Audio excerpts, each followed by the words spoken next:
Hello दोस्तों, देखियो यहाँ से देखाओ जा रहल छी चिकन कते मस्त बने एकदम मजा आबि जेतै आइ तक खा कऽ। अगर अहाँ सबके एक रेसिपी चाही, फुल डिटेल वीडियो चाही तऽ हम अपन चैनल पर डालि देने छी, अहाँ सब जाकऽ जरूर देखब, बहुत मजा आयत वीडियो में। देखियो एकदम मस्त बनलै, बढ़िया बढ़िया पीस बाटी में निकालि लेब आ मस्त सँ खेबै। देखियो एकदम बढ़िया बढ़िया जे पीस हेतै से बढ़िया सँ निकालि लेबै। तते गर्दा बनलैए, तऽ ऊपरे से एते सुगंध आबि रहल छै, खा कऽ तऽ मजे किछु और आबि जेतै। तऽ अहाँ सब जाकऽ वीडियो जरूर देखब, बहुत मजा आयत, एक नंबर। देखियो लऽ लेलियै एकदम बढ़िया बढ़िया पीस, बाटी में लऽ कऽ तैयार छै। है गरमा गरम भात छै, एकदम धुआं निकलि रहल छै, बड़ी गरम छै भात, हाथ पाकि रहल छै, एते गरम छै।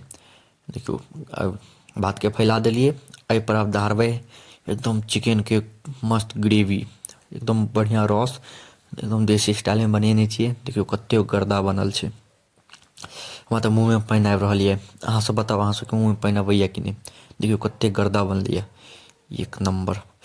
आहा हा, खा कऽ मजे आबि जेतै, ततेक गरमा गरम खायमे कि मजा एतै।